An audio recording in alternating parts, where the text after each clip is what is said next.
is going on, everybody? I go by Philly Mike, host of the Philly Talk podcast, but we not here for that. It's Goat Talk the podcast, and it is really officially run it back season. It's not training camp, but we do see the Eagles out there, the young pups, the old dogs, you know what I mean? Getting it in together. LB, how you feel about this early part of OTAs? I think we're in for a treat. You know what I mean? Just based off the small clips that we saw and some of the dialect that's out there, some of the interviews that we've been seeing, players been making their rounds. You know what I mean? And as far as on field, I think we are seeing some surprisingly, well, not even surprisingly when you think about it, we're seeing some development of current players, and we're just getting a microscope on how good some of the young players are. So I think that, we're in for a real treat. I'm loving the clips that I've been seeing so far, and it's about to go down, man. Yeah, I mean, when you got Josh Sweat, who really got it from the mud, that's what I said in my last video. If you look at Josh Sweat, a 4th-round pick, they said that he's never going to be able to be the starter. He'll be a nice rotational piece, blah, blah, blah. He comes out with his best season, a Pro Bowl type season. And now you got him looking at Nolan Smith, looking at Jalen Carter like, dang, these boys just came out of college, and you can tell they're fresh off a championship. They belong. They're about their business, and they're improving vastly. Remember, Jalen Carter's lazy, this, that, and the third. The Eagle players don't feel that way just by watching them for a little bit, and we're just talking about shorts. Mm-hmm. Yeah, and I agree, man. I'm impressed. So far from what I've seen from Jalen Carter, I'm impressed. Listen, man, when you throw on the tape, you already know what type of player you're getting. You know what I mean? This was probably the best player in college, you know what I mean, during the draft. He had the troubles that he had. He dropped down. But as far as defensive tackles in this class, he's the best. And then when you see him move on the field, you see the strength that he possesses. You see that quick, twitchy movement that he has. I mean, he was NFL ready probably last year. You know what I mean? And to have him there, shocking guys like Fletcher Cox, you know what I mean? To have him there, you know what I mean? Pushing Jordan Davis. I think it's just going to be a trickle-down effect of guys just wanting to be their best. And as far as Nolan Smith goes, man, look, man, I wasn't as high on Nolan as you was. You know what I mean? And the main reason why is because I thought he was undersized. But every picture I see of this dude, you know what I mean? I want to point this out right now. It's a difference between being undersized and being a physical specimen that's just in shape. Nolan Smith is a physical specimen. You know what I mean? Make no mistake about it, man. Like, he is the perfect size. He is the perfect everything for what we need at the position, man. And this could be the best draft class the Philadelphia Eagles have had in a very long time. You know what I mean? And we're only talking about the guys in the first round. Yeah. You go to the safety in Sidney Brown, Tyler Steen.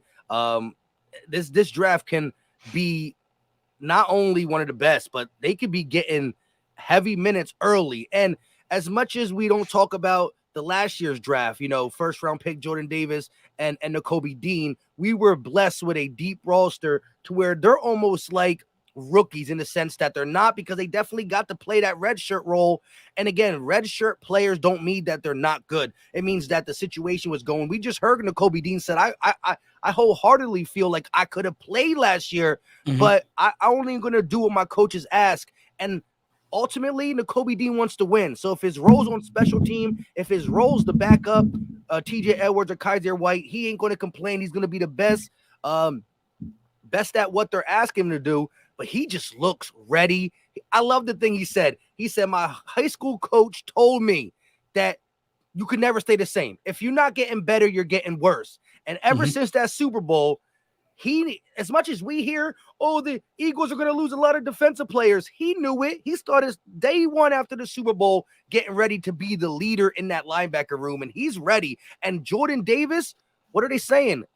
Inside the birds, Greg Cosell, and he's not one who just throws up bull jive, right? He said literally that in his camp or throughout this little bit of camp, or just what he could see behind the scenes in the, Jordan Davis doing what he does on his own, this man looks a lot different. And so, as you said, the motivation between them dogs, we're going to see all of them play. There's going to be a play where we're going to see Jalen Carter, Jordan Davis, Nakobe Dean, and Nolan Smith. Probably not Ringo early in the season, but there's going to be a play in the first game or two where all four of them are in on a tackle and or make a play. You're going to see them zap it up. It's going to be crazy when you see 11 players on defense and 4 of them are dogs. It's going to be crazy, man. And just to circle back a little bit to Nakobe Dean, one thing that he said that really interests me was, and it's common sense. You know what I mean? He said that the team was rolling. When you win 9 straight games, you can't really change anything. You know what I mean? We've seen quarterbacks lose jobs because one quarterback stepped in when they were hurt and they just start winning a bunch of games. You didn't want to, mess up any chemistry there. So Nakobe Dean, Nakobe Dean being ready is just an understatement, man. You know what I mean? Nakobe Dean has been a critical part of what we got going on more than what people know. You know what I mean? He was in the ear of Howie Roseman during the draft. Nakobe Dean spoke highly of the Georgia Bulldogs that are currently on the team right now. And Nakobe Dean was their captain. So, it's all a full circle moment when in terms of Nakobe Dean. As far as Jordan Davis, I think the turning point or this new motivation that we see from Jordan Davis was when you drafted another defensive tackle, especially when they used to play with. You know what I mean? I think players kind of take that as disrespect. You're drafting another, and look how young he is. You know what I mean? Think about it like this. When the Philadelphia Eagles drafted Smitty, you know what I mean? Rager was done. You know what I mean? Rager pretty much was checked out after that because we had to go wide receiver in the first round, you know what I mean, back-to-back years. Now you draft Jordan Davis. Everybody was calling this guy Godzilla, generational talent. You know what I mean? He had the red shirt season, got a little nicked up. Then we circled back and draft another D tackle in the first round. So I feel like Jordan Davis got something to prove. And I think we're going to see something special, man, just out of the dogs alone. But, we can't forget about the other guys we drafted, man. I really like Sidney Brown, man. I really like Sidney Brown a lot, man. I like the fluidity. I like how he moves. I like how he looks and how he feels as a safety, just from the eye test, man. It doesn't look out of place at all.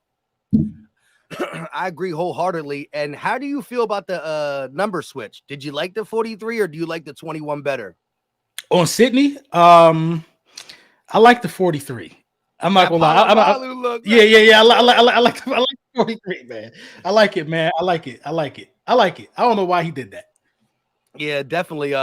The 43, and surprisingly, when he made the switch, at least the comments I saw on Twitter, a lot of people like that he went to 21. I mean, 21 is cool. It's a cool DB number, but man, right. To wear that 43, that's legendary. That's what I mean? It kind of makes me wonder, like, was he scared because of what it's attached to? You know what I mean? It made me wonder about that. But I don't see this kid being scared. I don't know, man. But if you tell me I got to choose between Troy number and Jalen Mills number, I'm probably gonna pick Troy number. You know what I mean? Facts. But yeah, just like you said, he's coming in and he's not letting the hype get to him. A lot of times you get a guy who's drafted in his position, not too late, not too early, and you got the beat writers asking him, hey, you got a chance to start, and they just jump all over it. I like how he's calm, cool, collective, like, listen, I'm here to learn, I'm here to improve, and I'm here to help the team in any role. So if I start, I start. But like that's not like his it's not like he's taking it for granted, like, oh, the safety room is wide open. He said, no, I'm here to just do my job and work. And if the coaches ask that of me, I'm going to take it. And I do like the 3 pieces we have. And I think whoever doesn't start is going to get PT just because of the way we play. We do play a lot of big nickel. Now, again, new defensive coordinator, so maybe things shift. But I think the way this Eagles defense is set up, because we lack a little depth at the linebacker position, plus if you look at how the offenses attack nowadays, there's a lot of nickel, a lot of dime. You don't really see any team go in their 4-3 base package or 3-4 base package where they keep a lot of linebackers on the field. That being said, Terrell Edmunds is interesting because he is a little bit bigger, a little bit bulkier. He does play in the box. So you play your big nickel. You got both Reed Blankenship and Sidney Brown as your safeties. You got Terrell Edmunds alongside of Nakobe Dean because of the lack of depth at the linebacker position at times where he's your hybrid playing like a linebacker, but it can guard out the backfield. We know who Terrell Edmunds is, a 5-time starter on a good defense in Pittsburgh. So I do like that. I think that the way Desai uses his safeties, at least his box safeties, I think the overblown concern at linebacker because behind Kobe Dean, we respect Nicholas Morrow. We're going to see, but we don't really know who's all else there. And maybe a move happens. Howie Roseman is normally not done in May, but I do like the fact that Terrell Edmunds can be that hybrid and take some responsibility at a position that, you know, we're a little weak at. And then it gets a guy like Sidney Brown to play more at the legit safety spot. Yeah, I agree. And, you know, when you think about our safeties that we have on the roster right now, when you're talking about Reed Blankenship, Edmonds, and then you're talking about Sidney Brown, all of them can kind of play that big safety role, that guy that comes down and play the box. So, I mean, the versatility is there with a lot of these guys. Now, you know, with the exception of Edmonds, I think Edmonds is better, you know, utilized as that box safety to where Sidney Brown and Reed Blankenship can kind of venture outside more than Edmonds would. But the opportunity is there, man. You know, there's enough. This is the most talented defense I think that Sean Desai has ever coached. You know what I mean? And yeah, by far. So you can tailor a game plan to fit the needs as is. You don't even need to make another move. That's how good this defense is. You know what I mean? You're not really hurting at any position. You could tailor it to fit your needs. You got a lot of stars, a lot of all pros on the defensive side of the ball. So, you know, in terms of who should start for safety, I like the response that I'm hearing from Sidney Brown as well. You know what I mean? I like that he's coming into this thing eager to learn. I like his attitude, the team first attitude, but that's all about the culture that we built over here in Philadelphia. You know what I mean? It's all about the culture. You know, a lot of guys feel a certain way, but then you get those bona fide stars like Devontae Smith, who's out here saying that he's top 10. You know what I mean? How do you feel about that, yo? Because listen, as much as you need them humble guys, Mike, you need them savages. And I think our savages are in the right place. How do you feel about Smitty saying he's top 10 on the I Am Athlete podcast? I loved it.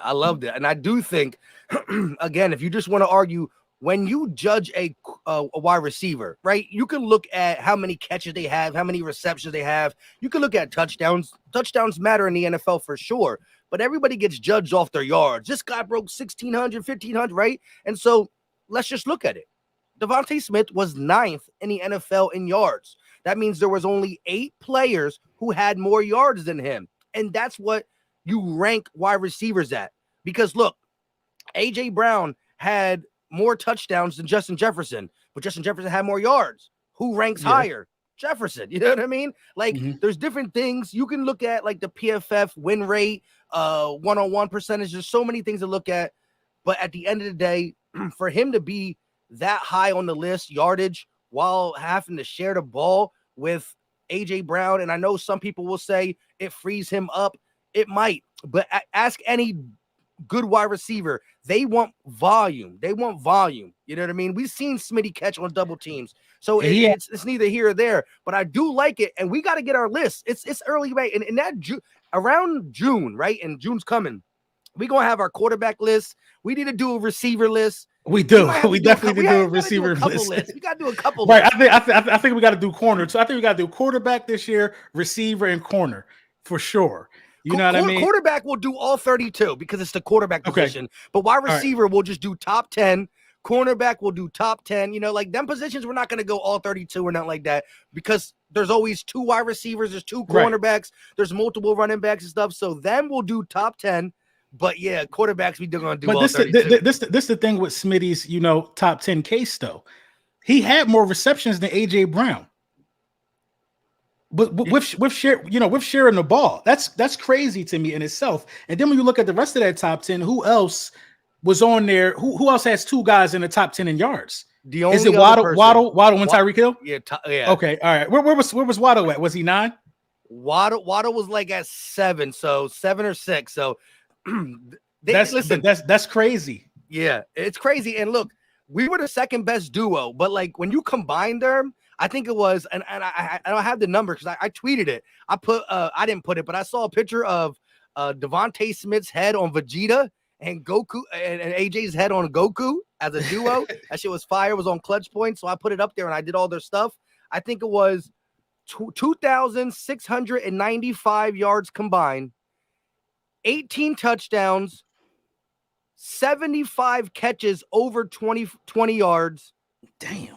And 183 catches. So it was 183 catches, almost 2,700 yards, 18 touchdowns, and 75 20-plus yard catches. that duo did in 22. That's ridiculous. And it's the thing, though. It's so many good wide receivers in the National Football League. And people can make the case that you stated earlier that, well, A.J. Brown frees up Smitty. Well, how come everybody else number one ain't freeing up everybody else number two then? It's levels to this, man. You know what I mean? It's definitely levels to this. And I can't argue Devontae Smith feeling like he number one. I can't argue it. You know, I'm sorry, feeling like he top 10. You just really can't argue it, especially when he led the team in receptions. Exactly. Like, come on. You know what I mean? Come on. I think that's the biggest thing about it. Yeah, and I will say this, though. Again, I think the wide receiver list is probably the hardest list to do for the simple fact that back in the day, I'm talking like 10 years ago, every team wished they had a dominant number one. Now teams have dominant number ones and dominant number twos. Honestly, when I think about it, and the only reason I kind of, and I said in my video, again, he was ranked 9th in yardage, so there's definitely a big case to put him in the top 10, but there's also a case where he might be on that 11. I think he's top 10. And it's going to be interesting when we do our list. Mm-hmm. But I can't get really mad if someone has him at 11 or 12-ish or vice versa, because like Cooper Kupp was hurt, but when he gets factored in, he's a monster, right? And like you look at DK Metcalf, a down, but like there's just so many wide receivers. DK is top 10 though. To me, you see what I'm saying? But look, this is my thing though. There are some guys. So, but like, okay, D-Hop, he's a guy that you can't. He fell out last year. That's what you can't go out the last 2 years. So he's a guy that fell out of the top 10 to me. You know what I mean? Because of the last 2 years, he fell out of the top 10, and I mean that's only fair. But then you got other guys. You did not let. No, Cup is in my top 10. Cup is in my top 10. Cup is in my top 10. But then you got other guys like, who was I just thinking of? Mike Evans. You know, people are going to forget about him. You see what I'm saying? People are going to forget about him. He's had 1,000-yard season for like 12 straight years. You know what I mean? People are going to forget about him. He's a top 10 guy too. So is Amon St. Brown in the top 10? Who? Amon St. Brown. See, oh my God, from Detroit. See, you see, look, tough, I'm telling you, bro. Listen, when the wide receiver, I could probably name right now 16 wide receivers that you can make a case that should be in the top 10. But that's the thing. You can't put 16 in the top 10. And so it gets real tough. At 8, 9, 10, listen, at the end of the day, 8, 9, 10, somebody's gonna get left out that you can make a case that they should be in. It's tough. Is CeeDee Lamb in your top 10? I think so. I think so. Again, listen, 10 through 15. Again, it's going to be a hard fight between. There's no list. There's no list, Mike. There's no list on the face of the planet that's going to have Terry McLaurin, CeeDee Lamb, and Smitty. It's no list. No, that's how good this list is. You see what I'm saying? That's how good the wide receiver pool is in the National Football League, and they're all bona fide top 10 talent. You know what I mean? But there's no list. If you have all three of those guys in the top 10, you're leaving somebody out. Exactly. You're leaving 3 people out probably. But you know what I mean? I don't know. Look, I don't think Keenan Allen's top 10. Stu Vision said Keenan Allen. I don't think Keenan Allen's top 10 at this point. And I again, Keenan like the dog said, too. Like, here's the thing. When I look at CeeDee Lamb, if somebody puts CeeDee at 10, I'm not going to be that mad. But if somebody puts him at 14, I'm not mad either, because the wide receiver list is literally stacked. Like I said, we could name 16 to 17 guys who deserve top 10, but they can't get 17 guys just physically can't get it. So he would be tough. He would be top 3 if we was making an all slot receiver list. He'd definitely be top 3. You know what I mean? He'd be top 1 probably. But let me just say this though. And that's why I'm going to use last year's receiving yards as my biggest argument. And if I do that, again, Cooper Kupp's not going to be top receiver because he got hurt. So you got to factor him in. But Devontae was number 9. AJ was number 4. I think Lamb was like 7 or 8. So Lamb was in the top 10 receiving. Smitty was in the top 10 receiving. AJ was in the top 5 receiving. But then you got to factor guys like Kupp. Ahmad St. Brown, I think, was number 10 in receiving, if I'm not wrong. Kelsey's up there, but we're gonna count him out because he's a tight end. So he can't make it right now. Ahmad St. Brown can't make it right now. Yeah, I wouldn't take Ahmad St. Brown over Devontae, over CeeDee, or Scary. Amon Terry is kind of close, maybe. I wouldn't take him over Waddle. No, Waddle got to be in there too. You see what I'm saying?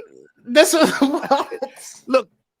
But here's the thing. Check this out. If you put 2 Eagles and 2 Dolphins in there, that's 4 spots. Now you only got 6 more. But that's 4 people that cook though. You know what I'm saying? That's 4 people that deserve it. So it's you know what I mean. It is what it is. Man, I can't wait till we do that one. I'm gonna be thinking long and hard on this one. You definitely have to, man. You definitely have to. And listen, but, when we do our list, when we eventually do it, we're gonna need everybody who's in here to eventually come back to the live stream, and I want to see y'all list in the comment section on each video. You know what I mean? We definitely want to hear y'all thoughts. It's only 10. We probably can have this done for the next GOAT talk. It's only 10 spots.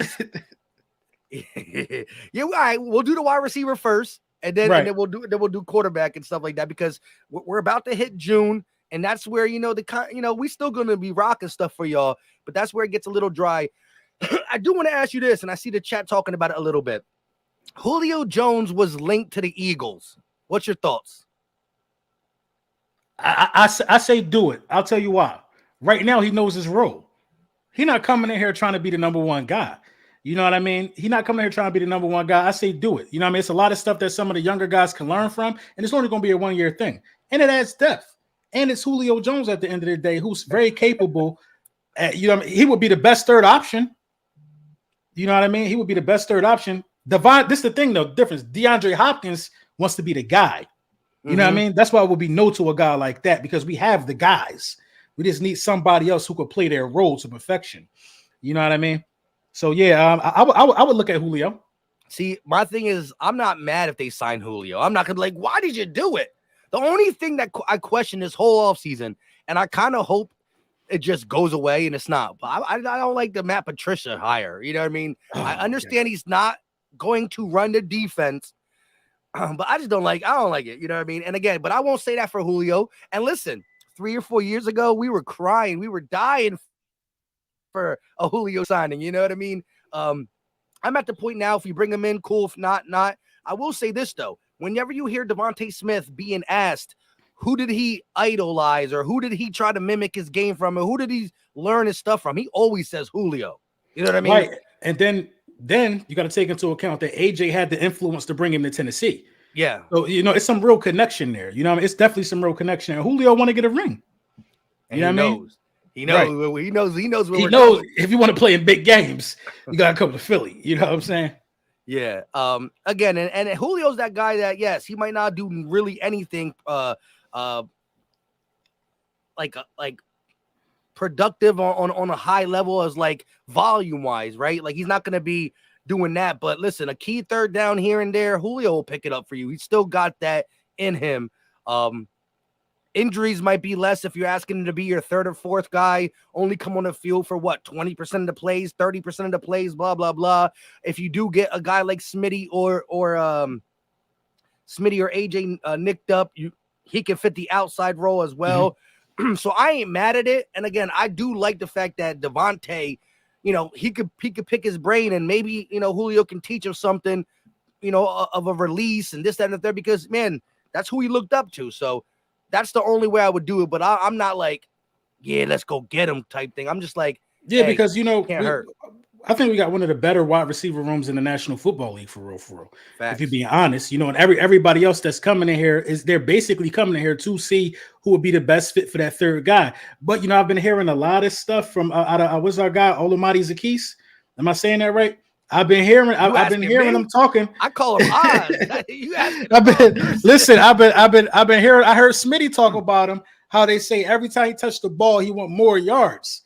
You know what I mean? He just fight. Yeah, he just shy. He just underrated speed, fighting for yak. I think the spot is his for the taking.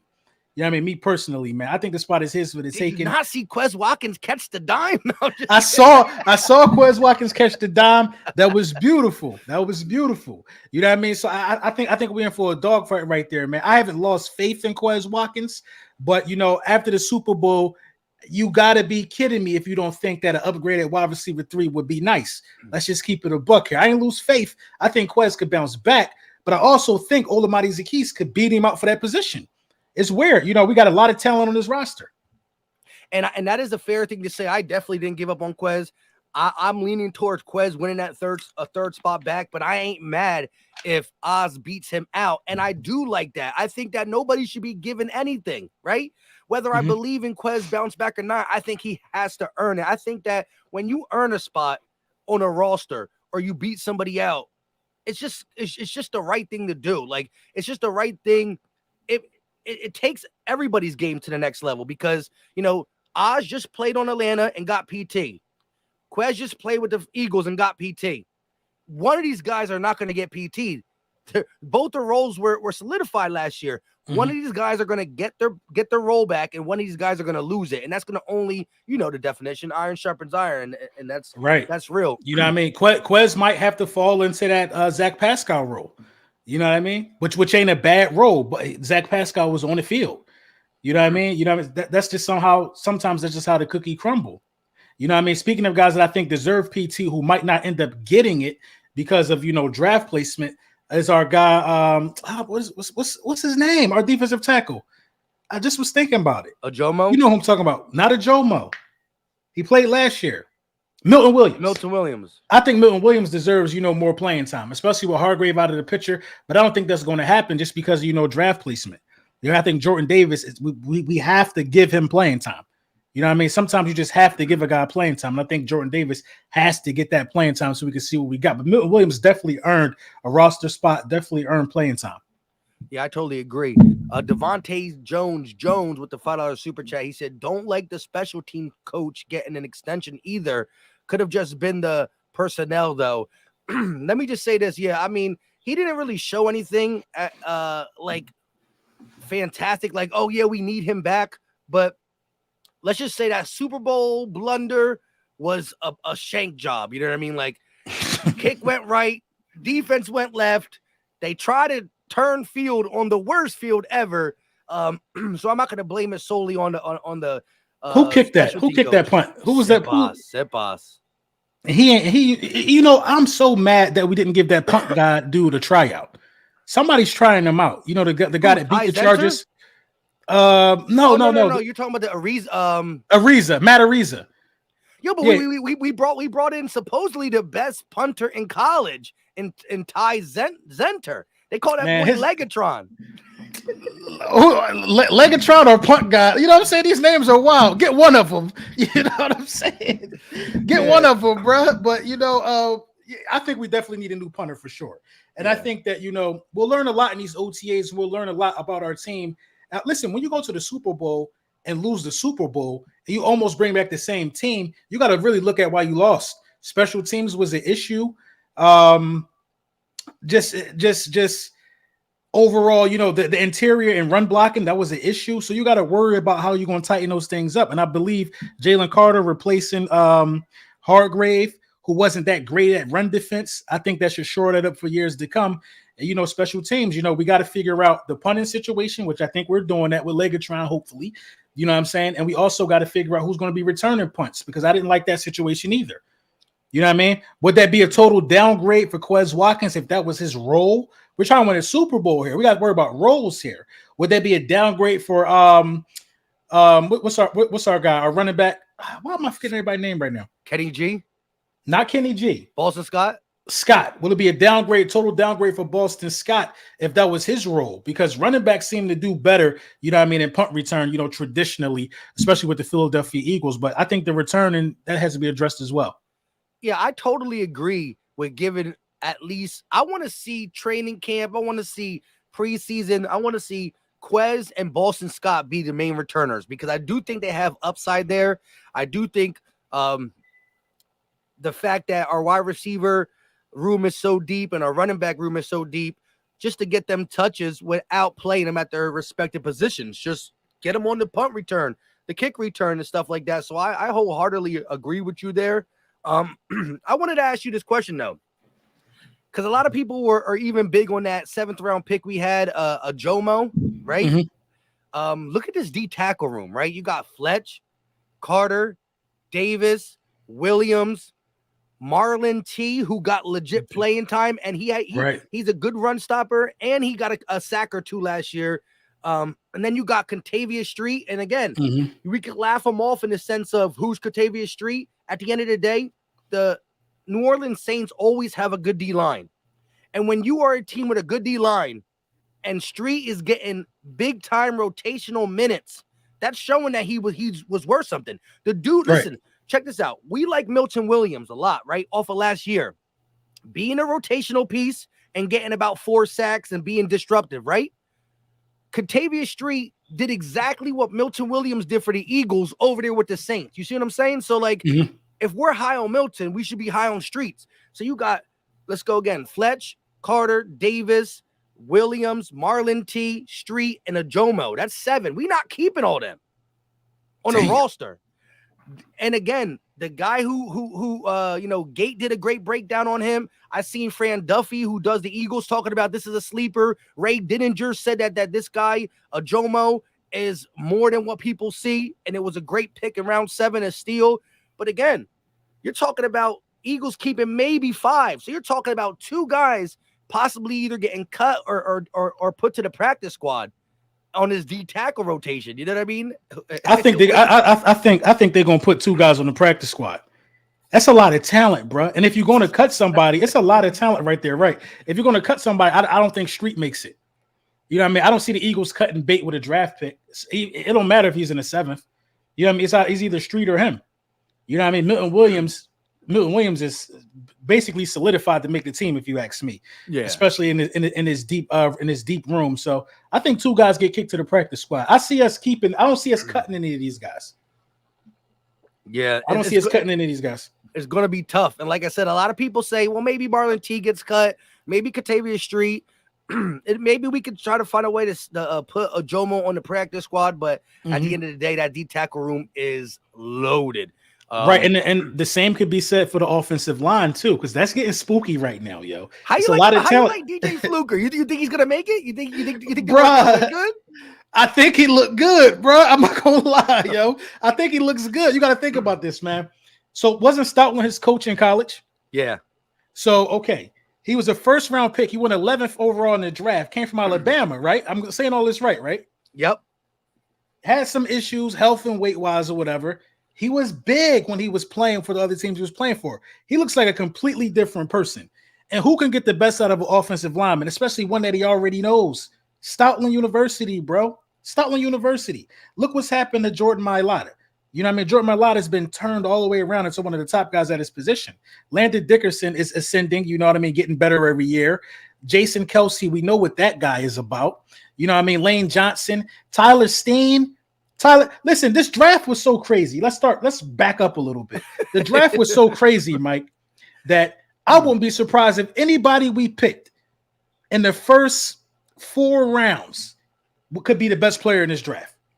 I wouldn't be surprised. Nolan Smith could be the best player out of this year's draft class. Jalen Carter could be the best player. Sidney Brown could be the best player. Tyler Steen could be the best player. You know what I mean? I think any one of those 4 guys could absolutely be the best player out of this year's draft class. You know what I mean? And one of them was added to Stoutland University. So, I mean, the offensive line situation is ridiculous. I think Fluker makes it, man. I think he makes it. I think he should. I think when you look at the offensive line position, how important it is to us, I think if we're going to keep an extra guy, like that's where we're going to be like 9 to 10 O-line deep. Between there. I look at it like, is DJ Fluker good enough to beat out a Jack Driscoll? Is he good enough to beat out a Sua Opeta? Is he good enough to beat out one of these guys to where he's not starting? Maybe I still think the right guard position is going to be won or fought by both Jurgens and or Steen. But hey, that swing tackle, that swing person that can play in a crucial game where somebody gets nicked up or goes down. Right, Landon got nicked up. We didn't have no major injuries, but we had to go a game and a half without Mailata. We had to go a half a game without Dickerson. So could this guy be that 40-pound loss, comeback story, Stoutland University, take some crash course and be a key contributor on the O-line as a depth piece? I think so. I agree with you. Yeah, I think so as well, because I feel like, the one mistake we could make as an organization at this point in terms of the offensive line is moving Cam Jurgens to right guard. I think he just got to wait his turn. That's just how it happens sometimes. You know what I mean? He just got to, I don't give a damn how high he was drafted, bro. He got to be Kelsey's replacement. We don't got time to be trying to look. He looks exactly like Kelsey. He just got to wait his turn until Kelsey done playing. Aaron Rodgers had to wait. That ain't hurt him. He waited like 3 or 4 years. Sometimes you just got to wait your turn, bro. You just was drafted behind a Hall of Famer. Soak that game up and wait your turn. I don't want him moving to no right guard. Now, mind you, though, Tyler Steen is a tackle moving to guard too, though. But Tyler Steen can't play center. You know what I mean? Playing center is a different beast in the National Football League. Getting to the second level at that position, the way that this guy runs from the center position and sets up blocks for the outside, the way that he protects the quarterback, that guy needs to stay at center. If you need a right guard that bad, you better try out Tyler Steen, Fluker. You better start trying stuff out. But this is what I'm afraid of, Mike.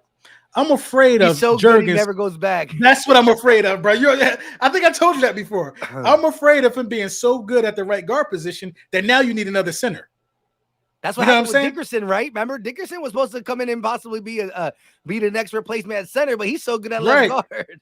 Right. I'm afraid of that because now he fits exactly where he's at.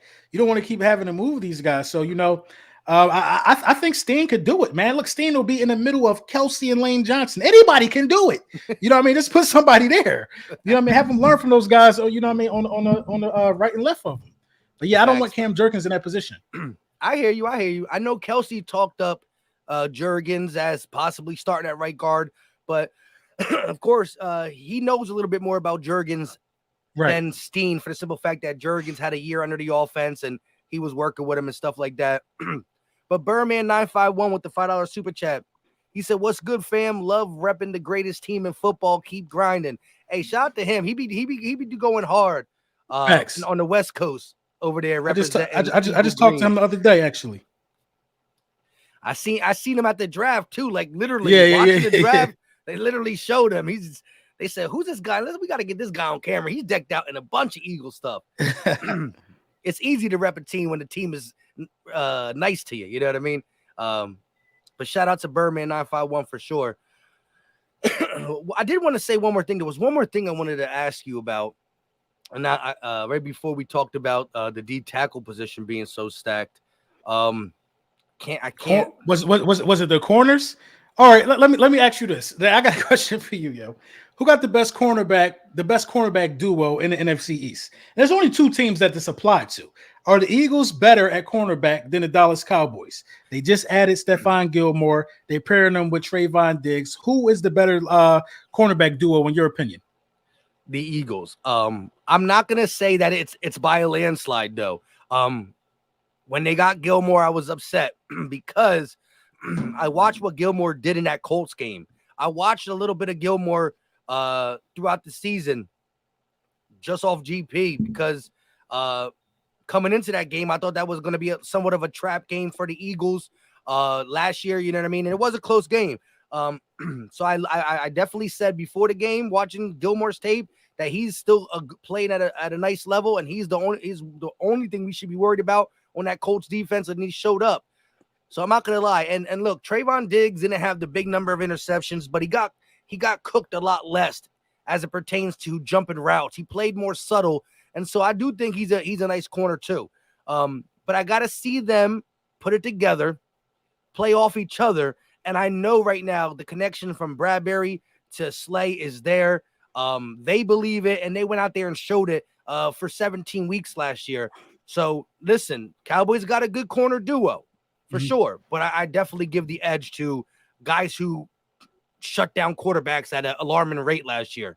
Oh, but the quarterbacks weren't that good. Watch when you play. Well, we're gonna see. But who was in front of us didn't do well. I think only one person threw the ball for over 300, and it sucks that it had to be him. But it was, you know what I mean, Dak Prescott. That being said, nobody else threw for 300. Put it this way. Pat Mahomes in the Super Bowl only threw for $158, something like that. Yeah. If you told me that that's all he was going to throw for, I would have bet my house on the Super Bowl win. I didn't know Pacheco was going to run through us like that. You know what I mean? But if you would have told me that Mahomes is under 200, first of all, I would have called somebody a liar. You know what I mean? I respect the Eagles defense, but to hold him under 200, I would have called it. That would have been a lie, I would have said. But yeah, Bradbury, Slay, who you got?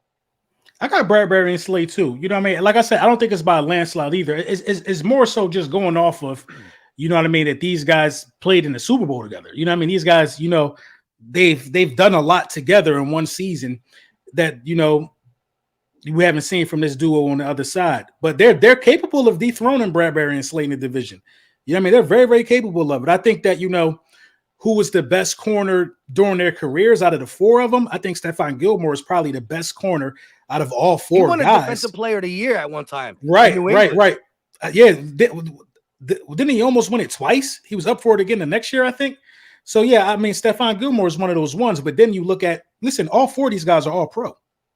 These are all four. These are four all pro cornerbacks. So, you know what I mean? This is just it's a great conversation to have. And I think both of them are going to get busy. Now, what I will give Dallas the edge is their safeties are coming back, and their safeties played good last year.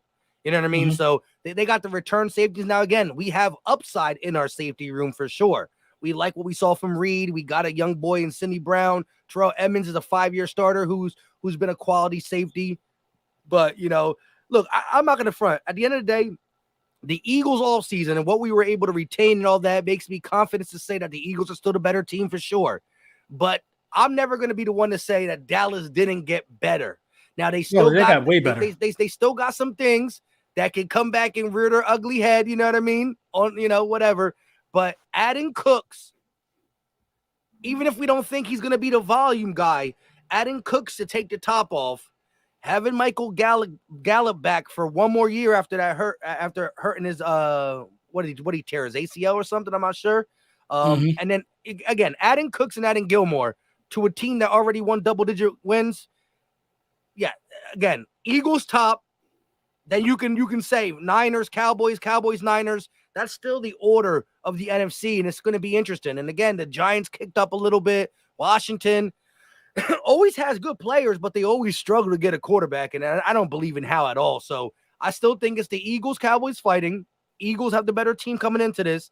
We got the better quarterback for sure, and it's still going to be very interesting to say because I do think the East is still going to be winning games. Be the best division in the NFC again, barring Washington. Yeah. I'm just wondering why the other two teams in the division have been quiet now. I mean, they got a lot going on outside of football in terms of the Reds of the Commanders. They're about to sell. They're about to sell the team. Oh yeah, you know who's about to. I didn't hear any more about this, but Josh Harris was about to buy it. Did he actually physically buy it? No, I haven't heard. It would have been breaking news. That's the Sixers owner.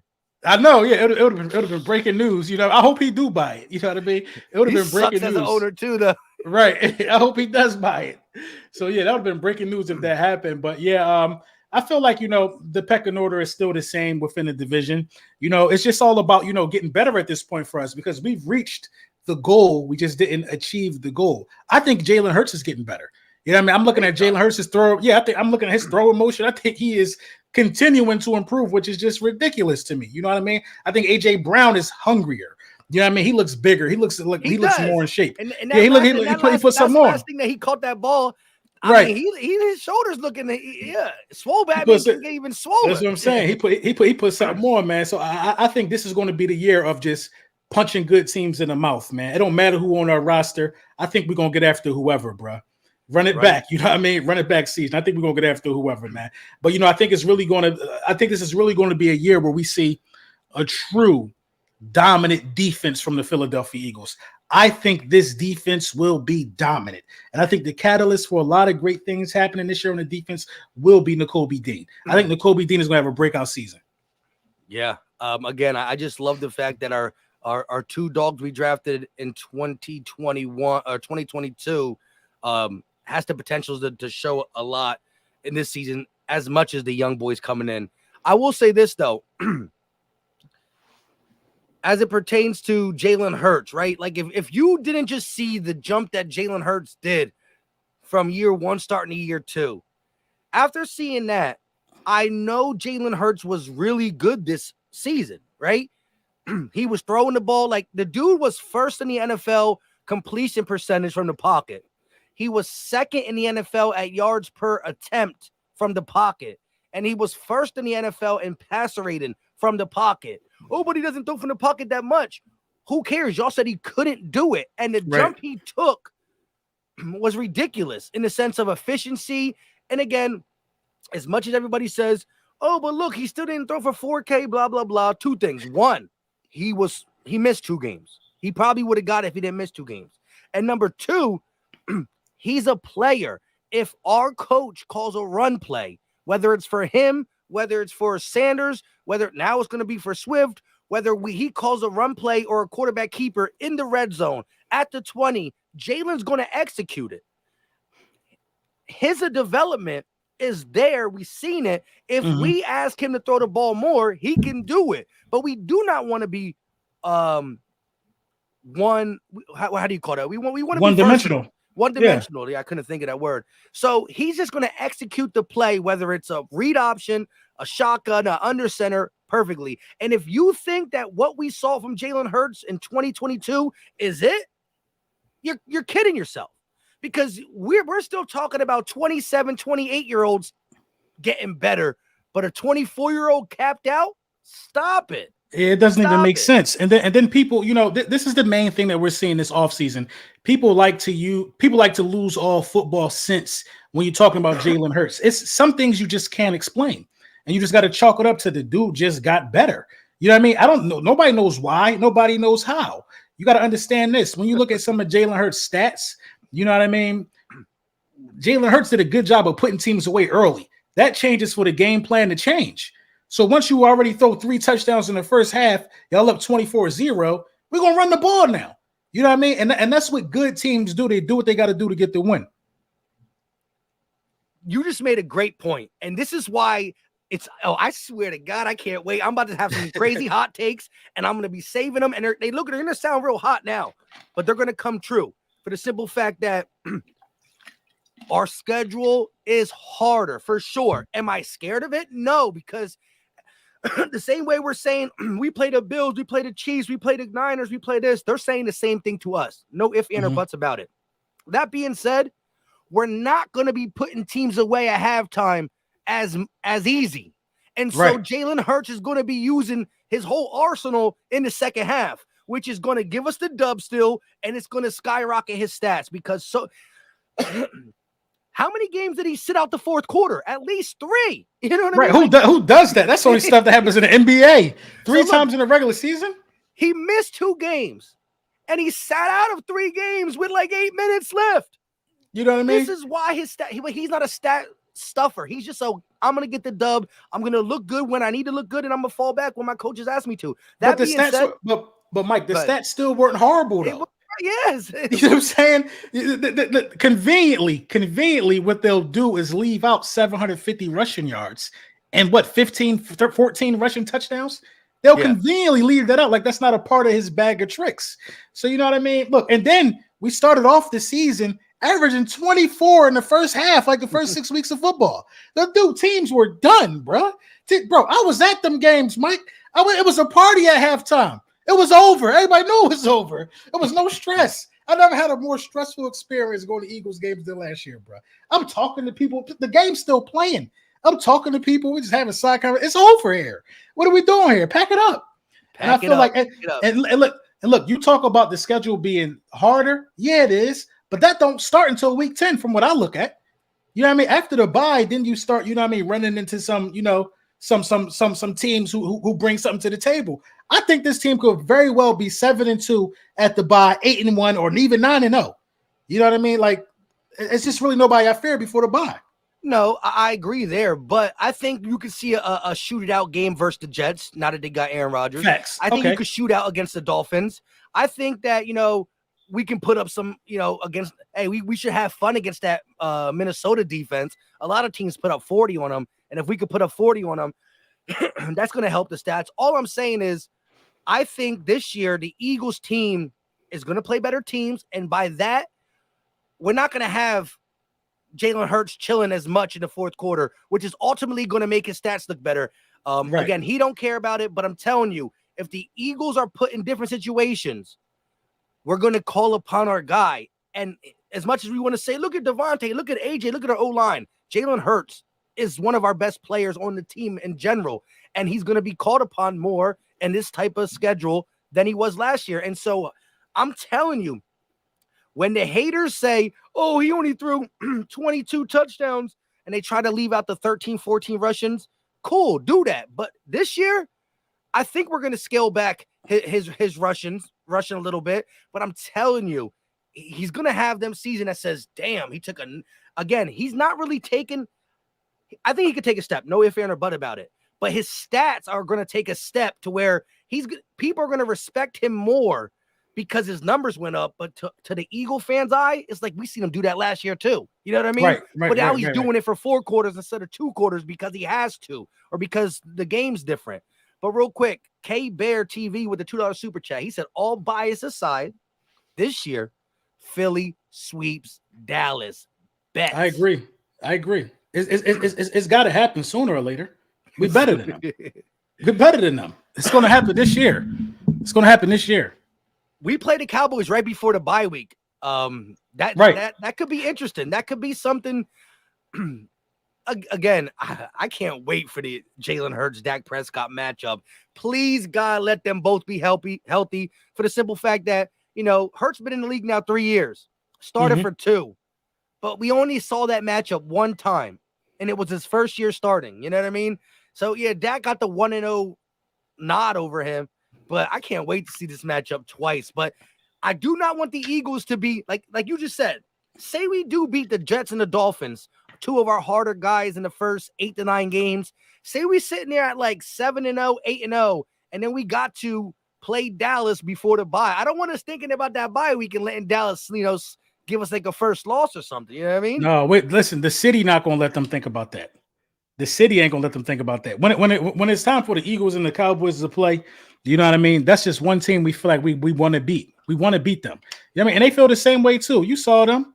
They beat us Christmas Eve, even though the game ain't mean anything because they just folded the week prior to the Jaguars. They were still happy like they were opening up gifts. You know what I mean? The game means a lot to both franchises. But, after we sweep them, it's going to be bad for them this offseason. I'm going to have my foot on their neck. Yes. That's you know what I mean? With that being said, we were right around an hour. Shout out to everybody in the building. Over 600 people tuning in. Hit that like button wherever you're watching. Subscribe to both Philly Mike and LB. Yes, sir. Go Talk the podcast. You got anything you want to say before we get out? Oh, yeah. My new song just dropped, Word to Kiss, on all streaming platforms. Came out midnight. Make sure you tap in with that, stream that. Make sure you guys like and subscribe. Make sure you guys grab some merch for myself and Philly Mike via the Print Champs as well. Go in there, grab your Bulldogs t-shirts, your Ski Mask Howie shirts, all of that great stuff. And we're going to continue to hit y'all upside the head with great content. Yeah. That being said, y'all know what time it is. Until next time, we out. Peace.